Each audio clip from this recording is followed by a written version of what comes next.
Authorities tonight are involved in a standoff in Webb City, Missouri, plus how some four-staters are getting the chance to connect with nature through journaling. KOAM News at 10 is next. Now at 10, pools will soon reopen in Joplin, but there might be a catch. We'll tell you why. Plus, the Missouri Department of Conservation helps people connect with nature through a journaling program at Shoal Creek. And the marijuana industry in Missouri hits a massive milestone. The four states' most watched news starts now. A police standoff is underway right now. This is KOAM News at 10. I'm Dow Quick. It's a late-breaking story tonight out of Webb City, Missouri. Authorities have surrounded a house in the 600 block of North Main Street near Webster Primary Center. Our reporter Shannon Becker is at the scene. He's been told a man is wanted on warrants and refuses to come out. The Webb City Special Response Team is there. A woman and some children were permitted to leave the home. Law officers continue to communicate with that suspect with a bullhorn. Main Street is blocked in that area, and authorities asking people to live in that neighborhood to stay in their homes. You can look for updates on KOAMnewsnow.com. Some Joplin area residents got the chance today to take a moment to appreciate and learn more about the outdoor world. KOAM's Yana Hautala joined a nature journaling program at the Missouri Department of Conservation's Shoal Creek Education Center. She talked with residents and a naturalist.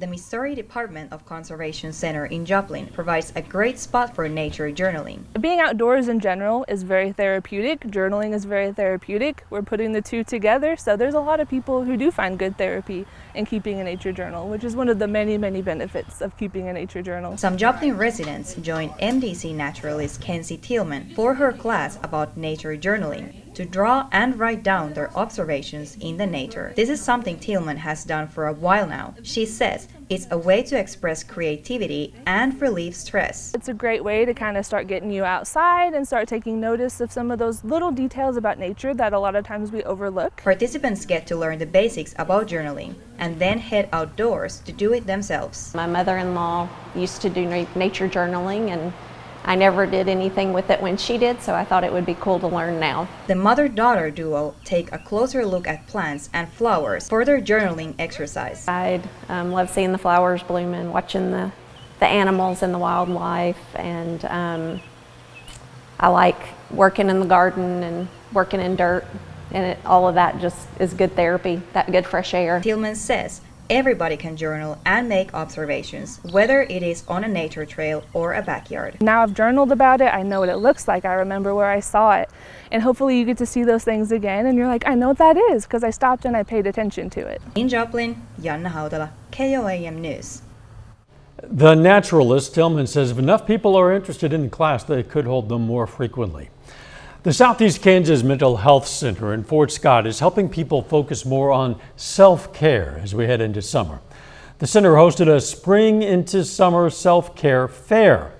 It allowed people to connect with local self-care resources and taught them how to incorporate self-care into their daily routines. With the self-care fair, we decided that we wanted to offer various different avenues of self-care fair, so people could come in and maybe see a few different opportunities and what maybe they hadn't seen before or what they didn't know was available in our own community. It's so important to your mental health. If you don't partake in self-care, it's really hard for you to be there for other people. So make sure you do self-care and your mental health will follow along suit and you'll feel better about yourself. First 100 people who showed up for the fair received a free signature Mental Health Center Bluetooth speaker. Special Olympics flame is on its way to the Missouri State Games in Columbia. Every year, the law enforcement torch run is coordinated with various departments, and the Special Olympics flame makes its way all around the state of Missouri, leading to the Summer Games.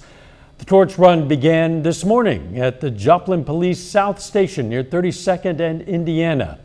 They traveled north on Range Line to meet the Webb City Police Department. Webb City Police later handed off the torch at the kneeling miner statue to Jasper County Sheriff's deputies. The Summer Games will take place June 2nd through the 4th. City of Joplin currently plans to open one public pool, but the city says they need 50 plus more lifeguards to safely operate more pools. The city posted online they hired and trained 34 lifeguards, but they need many more than that to safely operate Schifferdecker and Cunningham Aquatic Centers. As a result, they're only able to open certain areas at Schifferdecker to start the 2023 season. It'll open Friday, June 2nd, 1 p.m. You can find a list of the open areas on our website, KOAMnewsnow.com. Chief Meteorologist Doug Heddy joins us now with a first look at the weather. Well, it's definitely turned out to be a nice Tuesday for us today. We've had those cumulus clouds popping up once again during the afternoon. We've been tracking some showers and thunderstorms out across northern parts of Oklahoma, but that's pretty much where they are sticking, and that's what we're going to see as we go through the evening hours. Look at our temperatures as we fall back through the evening, mid 60s. This is going to be 11 p.m. I do want to show you back to the east. A few isolated thunderstorms over towards Springfield. So we can't rule out one or two isolated little thunderstorms get in here late tonight, but overall, I think it's going to be pretty quiet. 11 p.m., 65, 64 by 7 a.m. We are going to get some scattered thunderstorms, hit and miss for us tomorrow. So of course, we're going to break that all down for you here in just a little bit. See you soon. The mother of the child who police say was almost kidnapped at last week's Third Thursday in Joplin speaks out. Police say Johnny Earhart tried to take a child near the bounce houses during Third Thursday. They say he tried taking the child behind a building despite the child crying out for her mother. Shortly afterward, Earhart let go of the child and bystanders were able to detain Earhart until law enforcement arrived. Kaylee McGehee, the mother of the child, recounts what others saw before the incident. He was making them very uncomfortable. Because he was watching their children, and we also have had several eyewitnesses reach out and say that they saw him for about an hour watching us. McGehee says since the attempt at kidnapping her child is somber and still processing the situation. Earhart is scheduled to be in court tomorrow for a bond reduction hearing. Marijuana in Missouri now marks a major milestone. The Missouri Department of Health showed the boom in numbers since marijuana first became legal. In February, cumulative marijuana sales statewide hit more than $740 million. In March, that grew to $870 million. April, more than $990 million. And now marijuana has become a $1 billion industry in the Show Me State. That's since the start of medical marijuana in October of 2020. The state says marijuana sales hit that mark on May 2nd. The Kansas Department of Health and Environment announces the Kansas Senior Farmers Market Nutrition Program is increasing its benefits. It's increasing the value of coupons for low-income seniors from $35 to $50. Coupons are given out on a first-come, first-served basis. Seniors can apply at local distribution agencies between June 1st and September 15th. Coupons can be redeemed from authorized vendors at participating farmers markets. Coming up, a Missouri driver faces multiple charges after slamming a rental truck into a security barrier near the White House. Plus, an American Wall Street Journal reporter looks to spend more time in a Russian jail. Investigators say it appears a Missouri man intentionally crashed a 26-foot rental truck into a barricade about 100 yards from the White House fence last night. Nicole D'Antonio reports from Washington. A 19-year-old Missouri man accused of crashing a rental truck into a security barrier across from the White House appeared in court on Tuesday. The Secret Service said the truck smashed into the barrier near the north side of Lafayette Square shortly before 10 p.m. Monday. A court filing said the suspect backed up and hit the barriers a second time. It looks like all of the law enforcement agencies that work in that area hand in hand did exactly what they were supposed to do. The barriers prevented the individual from getting into the park area. Officials say the suspect was carrying a Nazi flag. Court documents reveal he later told Secret Service agents that he flew one way into Washington from St. Louis, rented the truck at Dulles International Airport, and drove directly to the White House. The suspect said his goal was to get to the White House, seize power, and be put in charge of the nation. He said he would, quote, kill the president if that's what he had to do. The White House says President Biden was briefed Tuesday morning on the situation by the U.S. Secret Service and the Park Police. He's relieved that no one was injured last night and grateful to the agents and the law enforcement officer who responded so quickly. The suspect's attorneys said there's no evidence that his actions were intentional. The judge disagreed, pointing out that he hit the barricade more than one time. Nicole D'Antonio, CBS News, Washington. The suspect appeared in court on one count of depredation of U.S. property in excess of $1,000. The U.S. Park Police said earlier today he was arrested on other charges. Another court hearing is set for tomorrow. Looks like Florida Governor Ron DeSantis is finally ready to officially jump into the 2024 presidential race. CBS News is reporting it looks like he's going to announce his candidacy tomorrow during a conversation with Elon Musk on Twitter. Along with his announcement, DeSantis is expected to file paperwork with the Federal Election Commission, a key step that allows him to start fundraising. Looks like Ivan Gershkovich is not getting out of a Russian jail anytime soon. A Moscow court extended the Wall Street Journal reporter's pre-trial detention until August 30th. Investigators in the case asked for the extension. Gershkovich is a U.S. citizen and is facing espionage charges in Russia. If convicted, he could get up to 20 years in prison. Doug is next with a complete look at the forecast. And a little bit later, the Mount Vernon Mountaineer softball team plays for the state title against West County.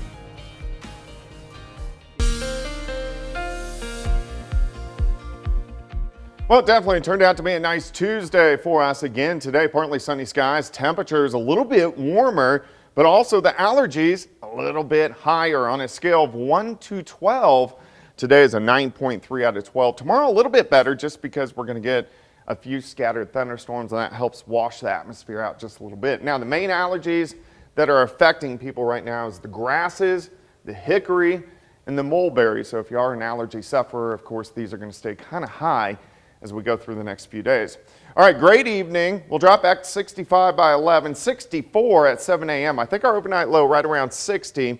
We may get a few scattered showers, a few scattered thunderstorms in here late morning on Wednesday, but we rebound right back to 74 degrees. But it's pretty quiet out there for us this evening. We do have those cumulus clouds that have been popping up. We can't rule out a random shower as we go through the night, but you can see all the bigger thunderstorms really from Wichita to Oklahoma City, and these are really going to hold fairly steady, meaning in this location most of the evening into the overnight hours for us tonight. But we do have a little bit of moisture eastern parts of Missouri, so we may get one or two stragglers that try to get in here a little bit later on tonight. But if we look at the picture as a whole, you can see this weak little twist in the upper level flow, and that's our upper level wave that is producing a few showers and thunderstorms, which will also give us a few showers and thunderstorms over the next few days. Also, we got this little wave down across southeastern parts of the U.S., which usually only happens in the late spring, summer. It actually moves west, but also at the same time, it kind of blocks our pattern up a little bit. So it keeps any big storm systems kind of shooting up across the northern plains. But you can see we get some moisture in here. But for the rest of the week, into the holiday weekend, we're going to be focused on this little upper level low that tries to get a little bit closer to us and giving us a little bit of moisture. But again, the good news here is we don't have any big severe weather threats, which is always great news in the month of May. All right, let's go through the night. I'm going to stop at 7 a.m. Lower 60s, partly cloudy. We still have these thunderstorms south of Wichita, just to the west of Tulsa. As we go through the morning, let's stop at noon. A few isolated little showers trying to pop up, and then a few isolated thunderstorms during the afternoon, especially on the Kansas and the Oklahoma side. Now, any thunderstorms that do fire will have the potential to produce some small hail, and maybe we can't rule out a low-grade severe thunderstorm, but these are mainly just going to be good old thunderstorms. As we go through the night, tomorrow night, lose the heating of the day, so we lose the storms. Here's 6 a.m. on Thursday, and then Thursday afternoon, very similar, scattered thunderstorms start to pop up once again as we head into the afternoon. All right, here's your day planner for your Wednesday. 64 to start, scattered late morning, afternoon thunderstorms, but high temperatures right around 80 degrees, which is pretty good. 82 on Thursday, still some scattered thunderstorms. Very slight chance on Friday. Let's go into your holiday weekend.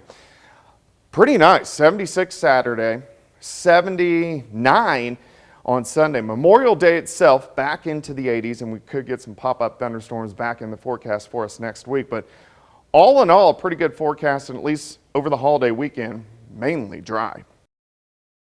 Doug, thanks. An update now on the breaking news we had at the very top of this broadcast. We told you about a standoff that was underway in Webb City. Well, our reporter on the scene, Shannon Becker, tells us that standoff is now over. 1 male and 2 females have been arrested, but that was peacefully without any further incident. Ornogo Police and Jasper County Sheriff's officers assisted Webb City in that investigation and ultimately that arrest. And of course, you can find much more information on our website, KOAMnewsnow.com.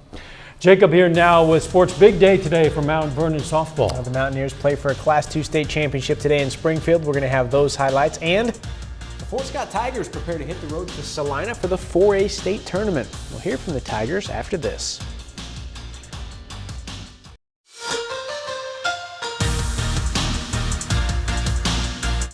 Today is the final day of the softball season for the Mount Vernon Mountaineers. Mount Vernon gets the chance to play for a state title this afternoon, facing West County in the finals of the Class II bracket. And Mount Vernon trying for their second state championship in program history. Bottom of the first, Harley Daniels up, launches one to deep right, 2 hops the wall. Here comes Allie Schubert for the game's first run. That gets things going for the Mountaineers. 2 batters later, Cheyenne Bieber with a rocket to deep left. To the fence, plates 2 more. Mount Vernon races out to a 3-0 lead, but they're still not done in the inning. Haley Stokes rips one down the line. That scores another. Mount Vernon plates 4 in the frame. That was more than enough for Daniel. She throws a complete game, strikes out 9. Mount Vernon gets a shutout 6-0 to claim their second state title in program history. A big game on the baseball diamond tonight in Monette. The Cubs host Nevada in a Class 4 sectional, with the winner advancing to the state quarterfinals. That winner is Nevada, 13-2 in 6 innings. Tigers face Springfield Catholic in the state quarterfinals on Thursday. In Class 3, battle of the Tigers here for a sectional title and a spot in the quarterfinals. Lamar gets Stockton, and that one is Stockton winning 9-3. Lamar finishes 14-14 overall this season. On the Kansas side, we have 5 local baseball teams headed to state this week. In Class 4A, 2 teams out of the SEK have made the state bracket in Chanute and Fort Scott. Now, Fort Scott has earned the number 4 seed in the 4A bracket. They'll face Abilene in the state quarterfinals in Salina on Thursday. The Tigers are 16-6 heading into the tournament, earning a regional title and the outright SEK League Championship along the way. Here's the team on trying to earn their first state title and what makes this group special. The chemistry, our team's chemistry isn't like anything I've seen in my past years. It's really something. I mean, everybody just gets along and we're all going for the same goal. This year's been a blast. It's just, by special, I mean the chemistry is just off the charts. I mean, they really love each other and they play for each other. And when you've got a team like that, it makes it so fun to coach them. In the off season, I've never seen a team work harder. We're blessed with this facility and we use it every day in the summer, in the winter, in the fall. Guys will be playing other sports, still out here getting swings in, throwing. We're so appreciative too of our community. I mean, since we made the state tournament, and it's special too with we're very proud of our softball team for winning a berth in their state tournament too. And so since that's happened, we've just seen this outpouring of support from the community and from our parents. You know, they're just the best, and we just appreciate so much everything they do for us. As Coach Regan mentioned there, the Fort Scott softball team also headed to state this week. Their first game will be Thursday night at 5 p.m. against the McPherson Bullpups. Tigers are the 7th seed in the bracket, heading into the tournament with a 13-8 overall record. And that's it for sports. We're back after this. Did you know cats and dogs sometimes need CPR or the Heimlich maneuver just like people do? Yeah, well, reporter Stephanie Manish has more from a Kansas Humane Society class. I stuck my finger in his mouth because he couldn't breathe, and there was a chunk of cat food lodged in his esophagus. And he bit me, and because that was just instinct, and he died. She's talking about her cat named Jax, who she says choked on large pieces of cat food. Joyce Eddington says if she had CPR training, that would have saved him. Registered veterinarian technician Amanda Hackerit says nowadays more people are wanting pet parent education. Just like little kids, Pets can get into all sorts of trouble, which unfortunately can lead to needing CPR. Hackeritz says it's very important pet parents understand different emergencies, especially CPR. Pets, again, just like humans, grow old and have different illnesses that can present with some kind of heart failure or, again, the need for some type of CPR-like intervention.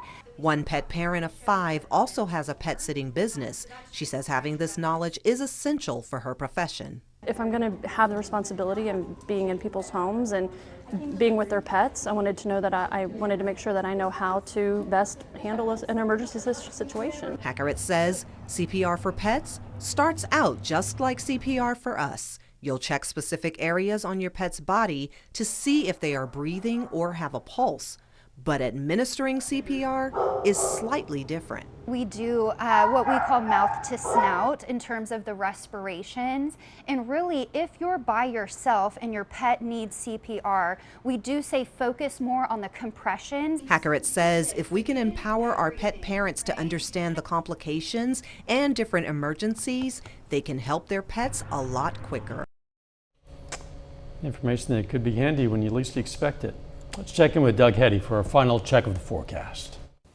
All right, most of the evening hours look pretty good for us tonight. We'll dip back right around 60 later on tonight. 80 on Wednesday. We are going to have scattered afternoon thunderstorms. Some of these could be a little bit stronger, much of the same on Thursday and even a few pop-up ones on Friday.